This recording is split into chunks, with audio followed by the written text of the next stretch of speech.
इस वीडियो में हम लोग जेईई एडवांस 2025 के फिजिक्स के पेपर 2 को एनालाइज करेंगे, एट द सेम टाइम इसके सॉल्यूशन को डिटेल में डिस्कस करेंगे। इस एंटायर पेपर को मैंने 4 डिफरेंट वीडियोस में बनाया है। जो फर्स्ट वीडियो होगा उसमें मैंने क्वेश्चन 1 टू क्वेश्चन 4 डिस्कस किया है। जो सेकंड वीडियो है उसमें मैंने क्वेश्चन 5 टू क्वेश्चन 8 को डिस्कस किया है। जो थर्ड वीडियो है उसमें मैंने क्वेश्चन 9 टू क्वेश्चन 12 को डिटेल आउट किया है। और जो फोर्थ वीडियो है उसमें क्वेश्चन 13 टू क्वेश्चन 16 को डिस्कस किया है। तो ये कंप्लीट सॉल्यूशन एकदम डिटेल आउट होगा और आपको कहीं भी कंफ्यूजन नहीं होगा। ठीक है, तो सबसे पहले हम लोग एनालाइज कर लेते हैं पेपर 2 को। तो पेपर 1 की तरह इस यहाँ भी टोटल 16 क्वेश्चंस थे और इसमें 3 सेक्शंस थे। जो सेक्शन 1 था उसमें 4 सिंगल करेक्ट थे विथ नेगेटिव मार्किंग। जो सेक्शन 2 था उसमें अगेन 4 मल्टी करेक्ट थे, पार्शियल मार्किंग थी और नेगेटिव मार्किंग थी। और जो सेक्शन 3 था वो न्यूमेरिकल वैल्यू बेस्ड था विथ नो नेगेटिव मार्किंग। ठीक है, अब क्लास वाइज देखें तो क्लास 11 से यहाँ पर 9 क्वेश्चंस था और क्लास 12 से यहाँ पर 7 क्वेश्चंस था। और ऑलमोस्ट मतलब ये भी पेपर क्लास वाइज भी ये बैलेंस था। ऑफ कोर्स जो हमारा पेपर 1 था वो ज़्यादा बैलेंस था क्योंकि उसमें ऑलमोस्ट 50-50% क्लास 11 से भी क्वेश्चन थे, क्लास 12 से भी थे। बट यहाँ भी क्लास 11 से 9 था, क्लास 12 से 7 था, तो ऑलमोस्ट आसपास ही क्वेश्चन पूछा गया। टोटल अगर टफ क्वेश्चंस की हम बात करें तो 5 to 6 क्वेश्चन जो था इसमें टफ की कैटेगरी में आता है। ओवरऑल जो पेपर था मॉडरेट टू टफ की कैटेगरी में आता है, बट यहाँ पे जो टफनेस है वो हायर साइड में है एज कंपेयर टू पेपर 1। सो अब आइए हम लोग क्वेश्चन 1 टू क्वेश्चन 4 को डिटेल आउट करते हैं। तो स्टार्ट करते हैं क्वेश्चन नंबर 1 से। सो क्वेश्चन नंबर 1 जो है वो यूनिट और डायमेंशन का बेस्ड क्वेश्चन है। सो ऑफ कोर्स यूनिट डायमेंशन का बेस क्वेश्चन है, बट बिल्कुल स्ट्रेट फॉरवर्ड नहीं है। इसे बहुत सारा टर्म्स दिया गया जिसके टर्म में आपको एक्सप्रेस करना है। सो बेसिकली सबसे पहले यहाँ पे क्वेश्चन में एक टर्म डिफाइन किया गया है एस, राइट। तो एस को डिफाइन किया गया है EMF per unit temperature difference. So EMF per unit temperature difference, ये एस टर्म को डिफाइन किया गया। ठीक है, उसके बाद और भी टर्म्स है जैसे सिग्मा है। सिग्मा यहाँ पे इलेक्ट्रिकल कंडक्टिविटी है ना। उसके बाद थर्मल कंडक्टिविटी है, इसको हम के डैश से डिनोट करते हैं क्योंकि यहाँ पर और भी सारे टर्म्स हैं, उसमें कंफ्यूजन ना हो। जैसे हमें ये सारे टर्म्स डिफाइन किया गया और हमें एक क्वांटिटी है जेड जिसको डिफाइन किया गया है एस स्क्वायर सिग्मा बाय के डैश। के डैश ये जो थर्मल कंडक्टिविटी है इसके टर्म में, और इसका हमें डायमेंशन बताना है, राइट। और 4 ऑप्शंस हमारे पास है। और किसके टर्म में बताना है डायमेंशन हमें? तो हमें बताना है एम एल टी आई और के यहाँ पर टेम्परेचर के लिए है, राइट। आई करंट के लिए है, टी टाइम के लिए, एल लेंथ और एम मास के लिए, राइट। तो ऑफ कोर्स हमें सबसे पहले एस सिग्मा के डैश इस तीनों को डिफाइन करना पड़े, तभी हम जेड को डिफाइन कर सकते हैं और तभी हम लोग अपने ऑप्शन तक, सही ऑप्शन तक पहुंच सकते हैं। तो आप देख सकते हो ये भी स्ट्रेट फॉरवर्ड नहीं बोलूंगा मैं, इसमें भी आपको सोचना होगा। सो यहाँ पर ये ईएमएफ है, ये डेल्टा थे। तो ईएमएफ क्या होता है? बेसिकली जो सॉल्व करने का तरीका होता है क्या होता है कि हम जो नियरेस्ट फॉर्मूला होता है जो इमीडिएटली कोरिलेट कर सकता है गिवन जो फिजिकल क्वांटिटी है उसको रिकॉल करते हैं। सो ईएमएफ बेसिकली पोटेंशियल डिफरेंस है, और पोटेंशियल डिफरेंस को आप क्या कह सकते हो? वर्क डन पॉइंट चार्ज कह सकते हो, राइट। सो ये W बाई क्यू हो जाएगा। डेल्टा थीटा के लिए हम वो कैल्विन यहाँ पे दिया हुआ है क्वेश्चन में, तो के यूज करेंगे यहाँ पर, ठीक है ना, डायमेंशन में। तो अब W मेरा वर्क डन है, तो बेसिकली mL2T-2, Q जो होगा ये IT हो जाएगा, I इंटू टी, और यहाँ पर क्या होगा? कैल्विन। तो सबको मिला दें हम तो ये आ जाएगा वैल्यू mL2T-3I-1 K-1, ठीक है। तो ये हो गया। अब सिग्मा को डिफाइन करते हैं। अब सिग्मा के लिए जो नियरेस्ट फॉर्मूला हमें याद आता है वो क्या है? J equal to sigma into E, right. यहाँ पे J क्या है? मेरा करंट डेंसिटी है, E मेरा इलेक्ट्रिक फील्ड है, तो हम इससे कोरिलेट कर सकते हैं। तो सिग्मा कितना हो जाएगा? J डिवाइड बाई, J होता है करंट डेंसिटी I बाई ए, और इलेक्ट्रिक फील्ड के लिए अगेन हम कोरिलेट कर सकते हैं फोर्स और चार्ज को। फोर्स मेरा होता है Q इंटू ई, क्योंकि इसमें फोर्स आ जाएगा और Q आ जाएगा, और Q में I इंटू टी होता है, राइट। तो हमें उसके टर्म में एक्सप्रेस करना है, तो इसको लिखेंगे force per unit charge, right. So this is I, ए को आप L स्क्वायर लिख लो, Q को ऊपर ले जाओगे तो I इंटू टी आ गया, और नीचे फोर्स को लिखोगे तो mL T-2। अगेन सबको मिला दो तो कितना आ जाएगा? तो ये आएगा m पे पावर -1 एल पे ये 3 -3 आ जाएगा, ठीक है। टी पे क्यूब आई स्क्वायर आ जाएगा, आई स्क्वायर और टी पे क्यूब आ जाएगा, ठीक है ना। तो मेरा यहाँ पर सिग्मा भी डिफाइन हो गया। अब के डैश मेरा थर्मल कंडक्टिविटी है। सो थर्मल कंडक्टिविटी हमें पता है कि जो rate of heat of flow होता है delta Q by delta T होता है, वो के डैश इंटू ए, और यहाँ पे टेम्परेचर डिफरेंस आता है बाय एल आता है। तो के डैश हम यहाँ से डिफाइन कर सकते हैं। ये बेसिकली पावर है, राइट, ये पावर है। सो पावर का क्या होता है, M L two T minus two, energy हो गया पर यूनिट टाइम होता है, राइट। तो ये पावर मेरा डिफाइन हो गया, इंटू एल ले जाएंगे तो एल आ गया, नीचे आएगा ये ए स्क्वायर एरिया के लिए, और डेल्टा थीटा के लिए कैल्विन आ जाएगा, ठीक है ना, ये आ गया। सो यहाँ से वैल्यू कितना आ जाएगा, ये आ गया कितना, ऊपर को देखें तो M L three cube T minus three, और नीचे एल स्क्वायर और ये के आ गया, तो एम एल और T minus three K minus one. तो मेरा के डैश भी डिफाइन हो गया, राइट। एक बार क्रॉस चेक कर लेते हैं, एम एल क्यूब, ठीक है, T minus three, L square है नीचे के, तो एम एल टी माइनस के वन, ठीक है, परफेक्ट। तो अब यहाँ से आप जेड को हम डिफाइन कर सकते हैं। अब देखिए यहाँ पे एस स्क्वायर है, तो एस स्क्वायर मतलब क्या हो गया, एस मेरा ये है, तो एम स्क्वायर एल पे पावर 4 हो जाएगा, टी पे पावर -6 हो जाएगा, आई पे पावर -2 हो जाएगा, के पे पावर क्या हो जाएगा, -2 हो जाएगा, ठीक है ना। और ये एस स्क्वायर हो गया, सिग्मा मेरा कितना है, तो सिग्मा है हमारा एम पे पावर -1, एल पे पावर -3, आई पे पावर स्क्वायर और टी पे पावर क्यूब, ठीक है ना। और नीचे मेरा क्या आ जाएगा, नीचे आएगा मेरा K dash which is M L T minus three K minus one. जो सिमिलर पावर है उसको इकट्ठा कर लेना, जैसे ये तो ये m हो गया, फिर L4 और ये -3, तो ये L बना लेगा। t पे आएंगे तो t पे कितना आ जाएगा, t-6 और ये 3t-3 बना लेगा, राइट। फिर i पे आएंगे, ये कैंसिल आउट हो जाएगा, है ना, और बचा k-2, और नीचे आएंगे तो MLT-3 k-1। हम देख सकते हैं ये पूरा कैंसिल आउट हो गया, इफेक्टिवली क्या k-1 आ गया, ठीक है ना। तो इसका जो करेक्ट आंसर होगा वो होगा ऑप्शन नंबर बी। तो आप देख सकते हो बिल्कुल स्ट्रेट फॉरवर्ड क्वेश्चन नहीं था, बहुत कुछ सोचना था, तो यहाँ भी चांस है गलत होने का, राइट। अब मूव करते हैं क्वेश्चन नंबर 2 की तरफ। ये one of the best problem था इस पेपर का, ठीक है। तो इसमें बेसिकली कोएक्सियल कंडक्टिंग सिलेंडर्स हैं और दोनों का लेंथ L है। एक का रेडियाई जो है √2r है, दूसरे का 2r है, ठीक है। तो इसका फ्रंट व्यू भी दिया हुआ है, टॉप व्यू भी दिया हुआ है, ठीक है। सो अगर हम फ्रंट व्यू देखें तो फ्रंट व्यू कुछ ऐसा दिया हुआ है ना, ऐसा है।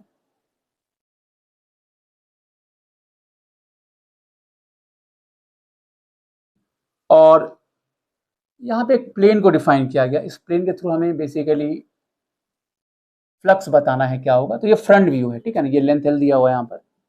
इसका जो अंदर का रेडियस है ये √2r है, जो बाहर वाला रेडियस है 2r है, ठीक है। और इस प्लेन का जो डिस्टेंस यहाँ से r है, ये क्वेश्चन में मेंशन है। इसका जो टॉप व्यू होगा कुछ ऐसा दिखेगा, आप टॉप से देखोगे तो कुछ ऐसा दिखेगा, राइट, ऐसा दिखेगा। और यहाँ पे एक चार्ज है, ये प्लेन जिसके थ्रू हमें फ्लक्स बताना है कितना होगा, ये यहाँ से r डिस्टेंस पे है, राइट। ये डिस्टेंस जो है ये √2r है, और ये 2r है, ये 2r है, और ये जो है √2r है, ठीक है।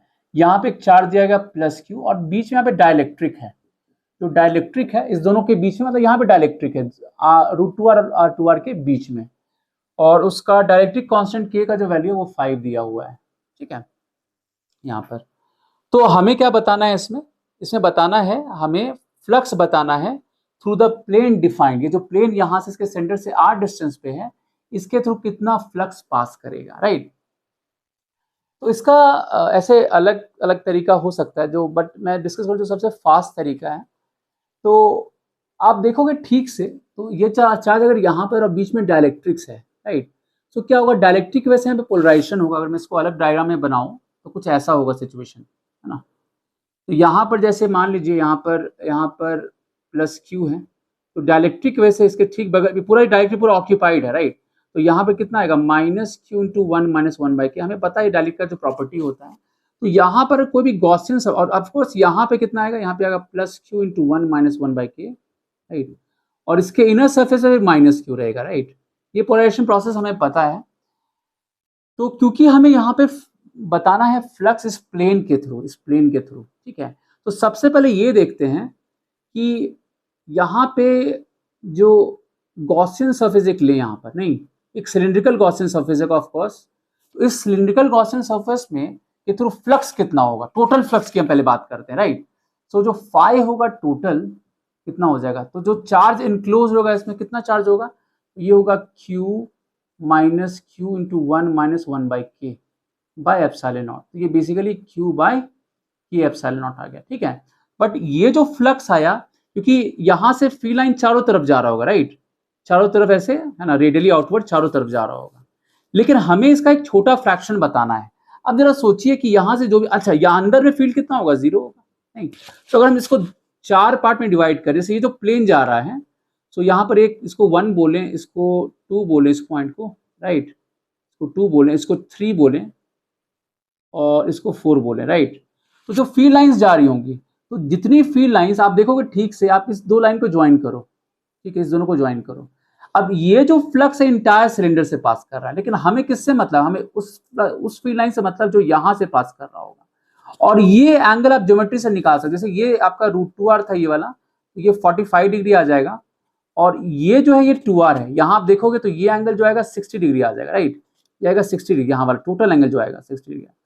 तो इस 1 और 2 के बीच में जो एंगल बनेगा, ये एंगल कितना आ जाएगा, ये 15 डिग्री आएगा, नहीं, 60 में से 45 माइनस करो तो 15 डिग्री आ जाएगा।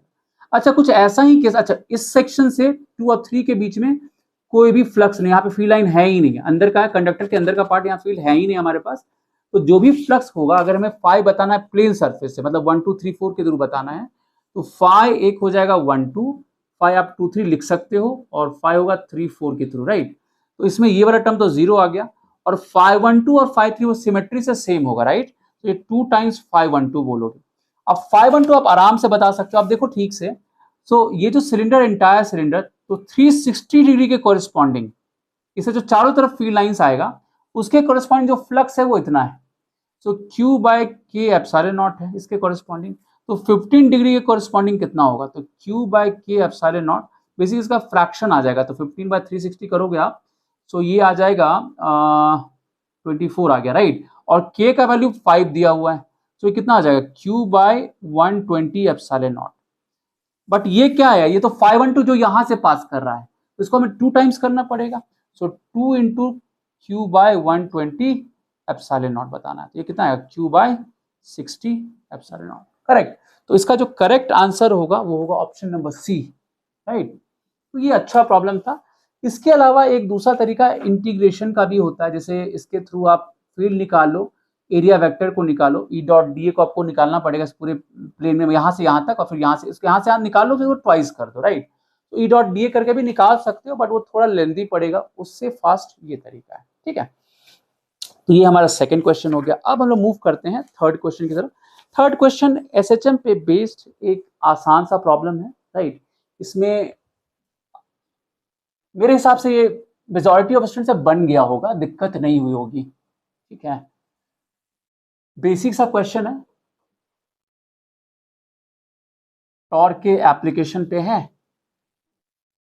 तो इसमें 2 सेटअप दिया गया है, 2 सेटअप दिया गया है, और दोनों के करस्पॉन्डिंग हमें बताना है कि जो फ्रीक्वेंसी ऑफ ऑसिलेशन होगा उसका रेशियो क्या होगा, ठीक है ना। 2 अलग अलग सेटअप है। तो जैसे इसमें जो सिचुएशन है वो कैसा है, तो यहाँ पर एक रॉड है, इस जगह एक रॉड है ना, यहाँ पे एक वर्टिकल रॉड है ना, यहाँ पे एक वर्टिकल रॉड है, और इसके एक एंड से एक स्प्रिंग अटैच है यहाँ पर, है ना, ये। और यहाँ पे ग्रेविटी को कंसिडर नहीं करना है, वर्टिकल प्लेन में से रखा हुआ है, बट ग्रेविटी को कंसिडर नहीं करना है, ठीक है ना। और दूसरा जो स्प्रिंग है वो यहाँ पर है ना, ये भी केस का स्प्रिंग, ये L/2 पे है, और ये टोटल लेंथ इसका L है, ठीक है। सो पहला सेटअप ये है। तो दूसरा सेटअप है वो कुछ ऐसा है, यहाँ पर L/2 पे ही दोनों स्प्रिंग है, तो ये रॉड ऐसा, ये यही बेसिक अबाउट हिंज है, O के अबाउट, मतलब O के अबाउट ये ऑसिलेट कर सकता है, एंगुलर एसएचएम कर सकता है। और यहाँ पे जो दूसरा स्प्रिंग है वो भी यहाँ पर L/2 पे ही है, राइट। सो ऑफ कोर्स इसको आप आराम से कह सकते हो, इसमें जैसे ग्रेविटी यहाँ पे कंसिडर नहीं करना है, क्वेश्चन में मेंशन है, तो हमें क्या बताना है, इसका जो फ्रीक्वेंसी ऑफ ऑसिलेशन, इसको F1 बोला है, इसको F2 बोला है, तो हमें बताना है कि F1/F2 का जो रेशियो होगा ये कितना होगा। हमारे पास 4 ऑप्शन है, राइट। सो ये फ्रीक्वेंसी ऑफ ऑसिलेशन, तो आप आराम से बता सकते, इसको थोड़ा सा डिस्प्लेस करोगे, यहाँ पर थीटा से डिस्प्लेस करोगे, राइट। तो क्या हो जाएगा, यहाँ जो टॉर्क, जैसे आप इधर डिस्प्लेस करोगे तो इस पर फोर्स इधर काम करेगा, राइट, और यहाँ भी फोर्स क्या इधर ही काम करेगा, ये भी स्ट्रेच होगा, लेकिन दोनों का स्ट्रेचिंग अमाउंट अलग अलग होगा। जैसे इसका स्ट्रेचिंग अमाउंट कितना होगा, ये होगा L थीटा स्मॉल एंगल के लिए, और ये कितना होगा L/2 थीटा हो जाएगा, राइट। तो टॉर्क जो नेट बोलेंगे, राइट, टॉर्क जो नेट बोलेंगे नेगेटिव साइन के साथ, क्योंकि आप इधर इसको डिस्प्लेस करो, रिस्टोर इस तरफ होगा, उल्टे सेंस में होगा, ये हो जाएगा K इंटू L थीटा, ये तो फोर्स हो गया, और ये L है तो L cos theta, perpendicular distance कितना होगा, L cos थीटा हो जाएगा, राइट। इसके रेस्पेक्ट में क्या बोलोगे, K इंटू ये L/2 थीटा हो जाएगा, into again L/2 cos theta हो जाएगा। थीटा बहुत स्मॉल है तो ये थीटा 10:1 हो जाएगा, थीटा 10:1 हो जाएगा। और ये एक एंड के अबाउट है रॉड के, तो ये हमें पता है ml²/3 होता है ना, इंटू अल्फा क्या हुआ नेगेटिव साइन के साथ, और ये हो जाएगा KL² थीटा और KL² थीटा/4, सो ये हो जाएगा 5KL² थीटा/4 हो जाएगा, ठीक है ना। ये 1 हो गया, 1/4, तो इतना आ जाएगा, ठीक है। सो यहाँ से अल्फा का जो वैल्यू है ये कितना आ जाएगा, ये आएगा -15, ये L² कैंसिल आउट हो गया, तो -15K/4m इंटू थीटा। तो हम देख सकते हैं यहाँ जो ω1² है, ω1 आपका 15K/4m इतना आ रहा है। सो ऑफकोर्स इसको 2π/f1 लिख सकते हो, तो f1 ऑफकोर्स कितना आ जाएगा, 1/2π 15K/4m आ जाएगा, ठीक है। ये पहला केस हो गया। जो दूसरा केस है वहां पे क्या होगा, क्योंकि यहाँ पर ये सेंट्रली है तो सारा प्रोसेस सेम होगा, बस यहाँ पे क्या करना है, जो टॉर्क होगा O के अबाउट वो कितना हो जाएगा, ये KL/2 थीटा हो जाएगा, right, L/2 theta into L/2 theta, L/2 cos theta, right, L/2 cos theta, और इसको आप ट्वाइस कर दो, बिल्कुल सिमिलर है दोनों के लिए, क्या होगा टॉर्क का वैल्यू सेम ही होगा, तो इसको ट्वाइस करो, थीटा अगेन ये 1 को 10 करेगा, और ये हो जाएगा -KL²/2 इंटू थीटा हो जाएगा, और ये ml²/3 हो गया, ml²/3 into alpha, so alpha जो होगा -3K/2m इंटू थीटा होगा, नहीं, सो ओमेगा यहाँ से जो आया, जो ω2 आएगा कितना आ जाएगा, √3K/2m आ गया, राइट। सो F2 जो होगा ये 1/2π √3K/2m आ गया। तो जो रेशियो होगा F1/F2 आप देख सकते हो, F1/F2 करोगे, सो F1 में आ जाएगा आपका √15/4 इधर आ गया, और यहाँ करोगे नीचे F2 तो ये 2/3 आ जाएगा, 2/3, तो आप देख सकते हो कितना आ गया, √5/2। सो इसका जो करेक्ट आंसर है वो है ऑप्शन नंबर सी। तो ये आसान की कैटेगरी में आता है ये क्वेश्चन, तो डेफिनेटली ये आई बिलीव कि मेजॉरिटी से बन गया होगा, ठीक है ना। अब आते हैं फोर्थ क्वेश्चन। फोर्थ क्वेश्चन जो है वो डिबेटेबल है डेफिनेटली, ये आप कह सकते हो कि ये एक डिबेटेबल क्वेश्चन है, और इसमें कुछ अजम्पशंस के साथ क्वेश्चन को बनाया गया है। आई डोंट नो वो अजम्पशन कितना सही है, तो आईआईटी ने जो अजम्पशन माना है उसके हिसाब से हम लोग इसको डिस्कस करेंगे, but at the same time इसमें क्या पॉसिबल मिस्टेक हो सकता है हम लोग वो भी डिस्कस करेंगे, राइट। सो जो क्वेश्चन नंबर 4 है ये ग्रेविटेशन बेस्ड क्वेश्चन है, ठीक है। यहाँ पर क्या है कि 2 स्टार है, एक स्टार हैवी स्टार है ना, और यहाँ इनिशियल ये दिया हुआ है कि जो हैवी स्टार है उसका मास m1 है, जो लाइटर स्टार है उसका मास m2 है। तो ये दोनों ही जो मास m2 है वो रिवॉल्व कर रहा है सर्कुलर ऑर्बिट में around another star of mass m1 kg with m1 greater than m2। सो हमें ये पता है ना कि जैसे अगर दो मेरे पास स्टार सिस्टम है, अगर ये मास दोनों कंपैरेबल होता, राइट, अगर दोनों मास कंपैरेबल होता तो ये किसके और मूव करता है, सेंटर ऑफ मास के अबाउट। बट अगर m1 बहुत लार्ज है, इन दैट केस जो हम ऐसा कह सकते हैं जो सेंटर ऑफ मास होगा इसके काफी क्लोजर है, ऐसा बोल सकते हैं।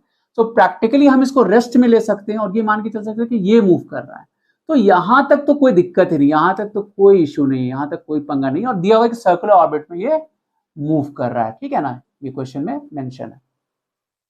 तो यहां तक तो सब कुछ सही है, बट उसके बाद क्या लिखता है कि the heavier star slowly acquires mass from the lighter star at a constant rate of gamma kg per second. ठीक है, अब यहां से दिक्कत शुरू हुई है। In this transfer process there is no other loss of mass. मतलब अब क्या हो रहा है, यहां से मास लॉस हो रहा है और जो dm2/dt है ये दिया हुआ है, ये गामा kg के इक्वल है। इनफैक्ट ये माइनस साइन के साथ होगा, ये घट रहा है ना, तो माइनस साइन के साथ होगा, ये gamma kg per second question में मेंशन है। ठीक है, तो ये हेवियर स्टार जो है, जो ये लॉस हो रहा है इससे मास का, वो इसको एक्वायर कर रहा है। ठीक है, और इसमें क्वेश्चन है कि the separation between centre of the stars is r, then its relative rate of change 1/r dr/dt का वैल्यू क्या होगा। 1/r dr/dt का वैल्यू क्या होगा, और हमारे पास 4 ऑप्शन है। तो सबसे पहले बात करते हैं पॉइंट ऑफ डिस्कशन यहाँ पर। सो यहाँ पर मास का कोई भी लॉस नहीं है, ये दिया हुआ क्वेश्चन क्लियरली मेंशन है कि there is no other loss of mass. मतलब यहां से जो लॉस हो रहा है इसके पास पहुंच जा रहा है। तो अगर सिस्टम की बात करें, m1 + m2 सिस्टम की बात करें, तो कहीं भी मास का लॉस नहीं है, राइट। और जो भी फोर्स काम कर रहा है इस दोनों के बीच में, वो इंटरनल फोर्स होगा, इसका कोई भी टॉर्क एग्जिस्ट नहीं करेगा। तो एंगुलर मोमेंटम तो यहाँ पे कंजर्व होने की पॉसिबिलिटी है। ठीक है, बट यहां जो m2 है, राइट, ये चेंज हो रहा है with the passage of time. तो अगर हम ऐसा बोलें कि L मेरा m2 है ना, इसका जो ऑर्बिटल स्पीड होगा vo इंटू जो r होगा, इसको हम कांस्टेंट कह सकते हैं। लेकिन यहां पर इसका जो पाथ होगा, क्योंकि यहां से मास लॉस हो रहा है, तो इसका जो पाथ होगा ये सर्कुलर रह नहीं पाएगा। ठीक है, हालांकि यहां जो ऑप्शन जो दिया गया है वो सपोजिटली वो सर्कुलर पाथ को अज्यूम करते हुए दिया गया, बट होगा क्या कि इस लॉस की वजह से इसका पाथ हेलिकल होगा और स्पाइरल होगा। स्पाइरल आप बोलोगे, स्पाइरली ये मूव करेगा और फाइनली जो हेवियर जो स्टार है वहां पे ये फॉल कर जाएगा। ठीक है, तो अब क्योंकि स्पाइरल ये स्पाइरल पाथ में ये मूव करेगा, ठीक है, तो आप जो ऑर्बिटल स्पीड लिखते हो जिसमें √gm/r लिखते हो, तो वो जो r होता है वो डिस्टेंस होता है, बट वो जब सर्कुलर पाथ में होता है तो वो जो डिस्टेंस होता है और जो रेडियस ऑफ कर्वेचर होता है वो मैच कर जाता है, राइट। तो अगर कोई पार्टिकल सर्कुलर पाथ में मूव कर रहा है तो वहां जो रेडियस ऑफ सर्कल है और जो रेडियस ऑफ कर्वेचर है वो मैच कर जाता है। लेकिन अगर ये स्पाइरल पाथ में फाइनली ड्रॉपिंग मास यहाँ से लॉस हो रहा है, ठीक है, हाँ, लॉस इस तरीके से यहाँ पर हुआ कि ये जो पार्ट है आपका m2 और ऑर्बिटल स्पीड और ये r, ये तीनों का प्रोडक्ट कांस्टेंट है, इस तरीके से लॉस हो रहा है। ठीक है, और लॉस इन द सेंस यहां से लॉस हो रहा है, बट यहाँ ये वापस इसके पास पहुंच जा रहा है, तो पूरे सिस्टम पे लॉस नहीं हो रहा है, यहां से जो भी जा रहा है वो वापस यहाँ पे आ जा रहा है। ठीक है, तो इसमें मेन कंफ्लिक्ट वही है कि जब ये उस स्पाइरल पाथ में मूव करेगा तो वहां पर जो रेडियस ऑफ जो दोनों स्टार के बीच का जो रेडियस होगा, मतलब जो डिस्टेंस होगा और जो रेडियस ऑफ कर्वेचर होगा वो डिफरेंट होगा। ठीक है, बट यहां पर व्हाट आई फील कि आईआईटी ने उसको सर्कुलर पाथ को अज्यूम करते हुए ऑप्शंस दिया है। ठीक है, तो हम लोग उसके हिसाब से इसको फॉलो करते हैं। ऐसे मैंने आपको डिस्कस किया कि यहाँ पर जो पॉसिबल जो करेक्शन हो सकता है वो क्या हो सकता है। ठीक है, तो आई डोंट नो इसमें क्या करेगा आईआईटी, देखते हैं क्या करता है। तो इस अजम्पशन के साथ हम लोग उसको सॉल्व करते हैं। ठीक है, सो अब ऑर्बिटल स्पीड हमें पता है यहाँ पे कितना होगा, ये m2 हो जाएगा और ये कितना होगा, ये gm1 डिवाइडेड बाय ये r होगा। हमने सर्कुलर पाथ को मानते हुए इसको किया है और ये r इंटू ये कांस्टेंट हो जाएगा। तो हम देख सकते हैं यहाँ से कि m2 और m1 पे पावर, अगर हम इसको स्क्वायर कर दें, नहीं, अब देखिए यहाँ पे √g ये तो कांस्टेंट है, तो अगर हम इसको स्क्वायर कर दें तो m2 m1 स्क्वायर और यहाँ पे ये हाफ आएगा तो ये r आ जाएगा, ये भी कांस्टेंट आएगा। ये जो g आएगा ये तो कांस्टेंट, ये कांस्टेंट ही बनाएगा, तो m2 m2 square m1 root में आएगा और r भी यहाँ रूट में आ जाएगा, तो उसको स्क्वायर के तो ऐसा फॉर्मेट आ जाएगा, कांस्टेंट आ गया, सम कांस्टेंट इट्स c। अब इसको आपको डिफरेंशिएट करना है क्योंकि आपको dr/dt चाहिए, राइट। सो आप इसको डायरेक्टली भी डिफरेंशिएट कर सकते हो, ऐसे ज्यादा आसान होगा अगर आप लॉगरिथमिक का प्रॉपर्टी दोनों तरफ ले लो तो इसको सॉल्व करना थोड़ा आसान हो जाएगा। तो हम लोग वही काम करते हैं, दोनों तरफ log ले लें, तो ये होगा 2ln m2 plus ln m1 plus ln r। है ना, ये मेरा 0 हो जाएगा, ठीक है ना। सॉरी ये कांस्टेंट है तो सम कांस्टेंट ही रहेगा यहाँ पर। अच्छा यहाँ पर हाँ ln, यहाँ पर हम ln c ले लेते हैं मान लीजिए, ठीक है ना। अब इसको जब डिफ्रेंशिएट करेंगे तो ये वाला टर्म इधर 0 हो जाएगा। इसको डिफ्रेंशिएट करें तो 2/m2 ये होगा dm2/dt, है ना। ये हो जाएगा 1/m1 dm1/dt, है ना। और ये हो जाएगा 1/r dr/dt, है ना, ये 0 हो जाएगा। अब यहाँ पे समझना कि ये जो मास है m1 बहुत लार्ज दिया हुआ है क्वेश्चन में, और ये बहुत लार्ज होगा डिनोमिनेटर में क्या, और 10 to 0 हो जाएगा, ठीक है। अच्छा ये माइनस गामा होगा क्योंकि लॉस हो रहा है ना। और ये अगर रिसीव कर रहा है तो ये कितना होगा, प्लस गामा होगा। हालांकि ये इंटायर टर्म ये अगर 10 to इन्फिनिटी है तो ये पूरा टर्म 10 to 0 हो जाएगा, मतलब ये इंटायर टर्म जो होगा ये 10 to 0 हो जाएगा। तो यहाँ पर फर्क नहीं पड़ रहा है कि dm1/dt का वैल्यू क्या है, लेकिन बैक ऑफ द माइंड में ध्यान होना है कि यहाँ पे अगर माइनस, यहाँ पे माइनस गामा होगा क्या होगा, प्लस गामा होगा। तो हम देख सकते हैं यहाँ पे कितना हो जाएगा 2/m2 माइनस गामा और प्लस 1/r dr/dt। सो 1/r dr/dt का जो वैल्यू है ये कितना हो गया, ये हो गया 2 गामा बाय m2, ठीक है ना। और यहाँ पर कोई भी ऑप्शन जो है ये पॉजिटिव में नहीं, ये हमारा पॉजिटिव आया क्योंकि हम प्रॉपर साइन के साथ यूज करना है। यहाँ पे कोई भी टर्म यहाँ पर पॉजिटिव नहीं है, सारा टर्म नेगेटिव है।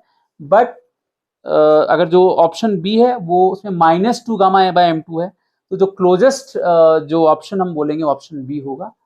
बट इसका जो आंसर है वो 2 गामा बाय m2 होना चाहिए मेरे हिसाब से, ठीक है, और वो भी अजम्पशंस के साथ, ठीक है। तो ये इसमें कन्फ्लिक्ट था, ठीक है। सो इस वीडियो का पूरा पार्ट अब कवर हो चुका है। मैंने क्वेश्चन 1 to क्वेश्चन 4 डिस्कस कर लिया है। नेक्स्ट वीडियो में हम लोग क्वेश्चन 5 to क्वेश्चन 8 को डिस्कस करने जा रहे हैं। तो मिलते हैं नेक्स्ट वीडियो।